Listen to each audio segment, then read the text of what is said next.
Halo semua, Nanda di sini. Di kesempatan kali ini kita akan membahas soal KM tugas TM6. Nah, yang pertama itu kita ngebahas soal benar atau salah. Yang nomor satu, investasi utang termasuk salah satu aset keuangan yang berbentuk instrumen ekuitas yang diterbitkan entitas lain. Jawabannya adalah salah. Mengapa demikian? Karena investasi utang termasuk aset keuangan berbentuk utang di sisi liabilitas yang diterbitkan entitas lain. Kan investasi utang tuh debt investment tuh. Nah, itu kan termasuk aset keuangan, bukan aset ekuitas. Yang maksudnya bukan instrumen ekuitas. Kalau instrumen ekuitas itu saham gitu, baru yang akan instrumen ekuitas nanti akan dibahas di TM ke-7. Yang kedua, entitas akan mengukur investasi utang pada nilai wajar jika tujuan model bisnisnya untuk mendapatkan arus kas kontraktual. Jawabannya adalah apa? Menurut saya ini jawabannya bisa benar atau salah. Mengapa demikian? Karena coba kita lihat di sini deh. Dong lag. Tuh kan mendapatkan arus kas kontraktual. Terus ini juga sama mendapatkan arus kas kontraktual. Nah, yang ini kan diukur fair value. Sedangkan yang ini tidak, makanya bisa benar atau salah. Itu tergantung. Terus bisa aja kita pakai ini memenuhi persyaratan untuk menggunakan fair value option. Bisa aja kan begitu. Jadi ya jawabannya antara benar dan salah. Alasannya ya itu. Terus soal yang nomor 3. Pada saat penjualan aset investasi utang yang diukur pada FVOC, maka saldo unrealized holding gain or loss di OC terkait investasi tersebut akan ditutup ke retained earning. Jawabannya adalah salah. Kenapa salah? Karena seharusnya sebentar FVOC. Nah, ditutup ke akun realized holding gain or loss gitu. Ini juga nih. Terus kita ke nomor 4. Biaya transaksi yang dibayarkan pada saat perolehan investasi utang dicatat sebagai beban. Nomor 4 itu bisa benar atau salah. Kenapa? Karena biaya transaksi itu tergantung lagi nih investasi utang yang mana dulu, yang diukur secara apa dulu nih. Kan biaya transaksi itu kalau yang dicatat seperti FVTPL itu penambah cost of investmentnya kalau yang dicatat dengan cara FVTPL. Sedangkan yang dicatat baik debt atau apa ya, bukan maksud saya tadi yang tidak dicatat FVTPL, yaitu amortized cost sama FVOC itu menambah cost of investmentnya. Tetapi kalau kita lihat di sini yang di FVTPL, maka akan sebagai expense. Jadi ini jawabannya benar, bisa benar ataupun salah. Yang kelima, jika perusahaan memilih fair value option untuk mencatat investasi utangnya, maka setiap perubahan nilai wajar diakui di laba rugi. Nomor 5 itu benar. Coba kita lihat di sini. Memilih fair value option. Nah, mana? Nah, jika perusahaan maka investment sesuai fair value option. Hanya nah, jadi setiap perubahan selisih fair value-nya dengan carrying amount itu dilaporkan di laporan keuangan. Tepatnya itu kita lihat di sini deh. Di laba rugi itu.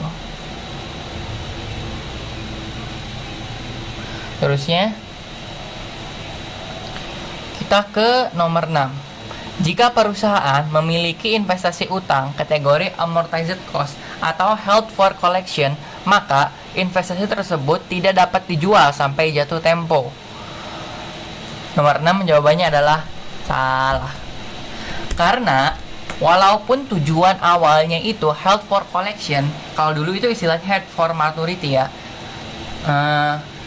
tetap bisa dijual dengan alasan tertentu. Alasannya apa aja nanti kita bahas. Yang nomor 7 itu, pada tanggal pelaporan, perusahaan menyesuaikan nilai wajar investasi fair value FVOC tahun sebelumnya dengan nilai wajar tahun berjalan. Nomor 7 itu jawabannya adalah benar. Kenapa benar? Karena pada tanggal pelaporan kita harus menyesuaikan nilai wajar saat ini yang berjalannya. Yang 8, IFRS tidak mengizinkan penggunaan biaya yang diamortisasi untuk melakukan penilaian investasi. Oh, ini udah jelas-jelas salah nih. Orang dari tadi kan emang ada loh yang amortized cost, masa dilarang IFRS? Enggak lah. Terus yang ke-9, biaya yang dikeluarkan untuk perolehan investasi dalam instrumen keuangan dengan tujuan manajemen kas diakui sebagai beban periode terjadinya. Jawabannya adalah salah. Kenapa salah? Karena akan diakui sebagai penambah cost of investment, kecuali investasi tersebut memenuhi syarat fair value option dan selanjutnya diukur dengan FVTPL, maka diakui sebagai beban. Jadi ini tuh bisa salah atau benar ya. Yang 10 itu, ketika investasi dalam obligasi yang diukur dengan FVOC dijual, maka keuntungan atau kerugian tersebut penjualan tersebut diakui dalam other comprehensive income. Jawabannya adalah salah. Kenapa salah? Karena keuntungan atau kerugian penjualan diakui dalam akun gain on sale of investment dan dilaporkan dalam laporan laba rugi. Jadi bukan di order komprehensif kan, tapi laporan laba rugi. Ya di laporan laba rugi sih. OC juga kan di laporan laba rugi, cuma kan gain on sale of investment itu bukan di OC-nya, bukan di dalam OC-nya. Terus kita ke soal isian singkat.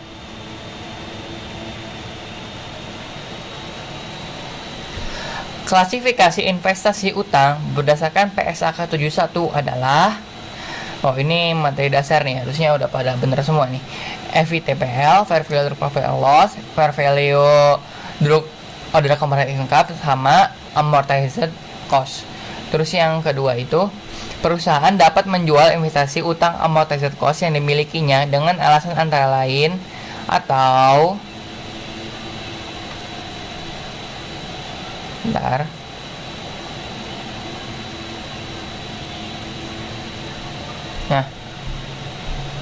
sekuritas tersebut sudah tidak memenuhi kriteria atau strategi investasi perusahaan. Misalnya ratingnya turun. Jadi misalkan tadinya kan ratingnya AAA gitu, tiba-tiba ratingnya turun jadi B atau jadi C gitu. Jadi perusahaan ini takut nih, khawatir nih. Ya udah jual aja deh daripada kenapa-kenapa nantinya. Terus yang kedua, perusahaan mengubah strategi investasinya, yaitu hanya berinvestasi pada sekuritas dengan waktu jatuh tempo tertentu. Ya kan ini sih manajemen ya yang ngatur gitunya ya. Strateginya kan mungkin awalnya sampai jatuh tempo gitu, cuman kayaknya jangan kelamaan gitu, pengen yang sebentar aja, kan bisa aja gitu. Terus perusahaan membutuhkan dana untuk keperluan belanja modal sehingga perlu untuk menjual sekuritas atau investasi yang dimiliki. Nah ini juga nih yang nomor 3 nih, tiba-tiba BU butuh duit, butuh uang ya, jadi ya dijual, mau gak mau ya dijual gitu. Jadi ini tuh alasan yang nomor mana tadi?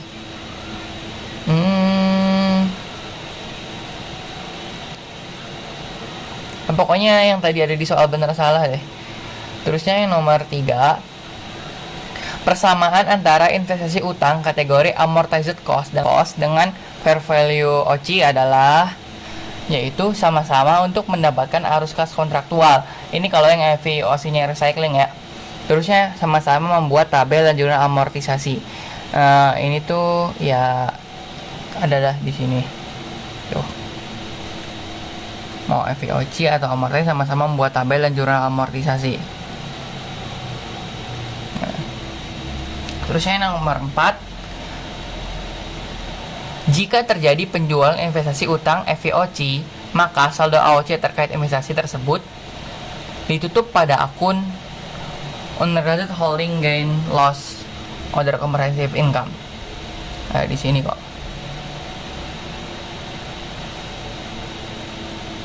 Akun apa tadi?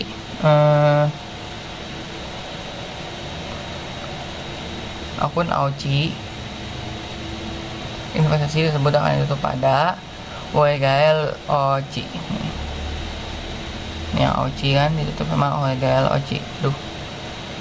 Nah, terusnya yang nomor 5, nilai unrealized holding gain or loss dari trading investment yang dilaporkan di laporan laba rugi adalah sebesar perubahan bersihnya ya, bukan perubahan kotornya, nilai sekuritas dari suatu periode ke periode lain, tidak termasuk pendapatan dividen atau pendapatan bunga yang diakui tetapi tidak terima, jadi perubahan fair value gitu.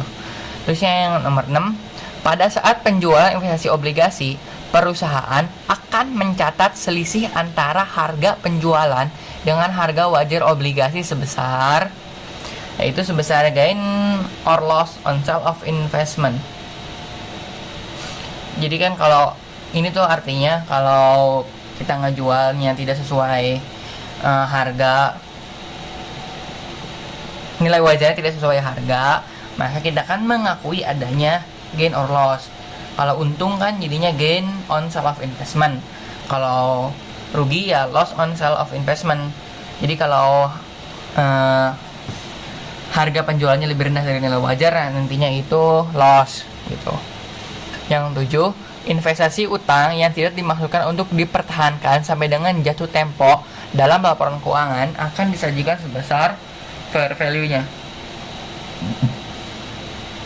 Itu yang pakai FVTPL.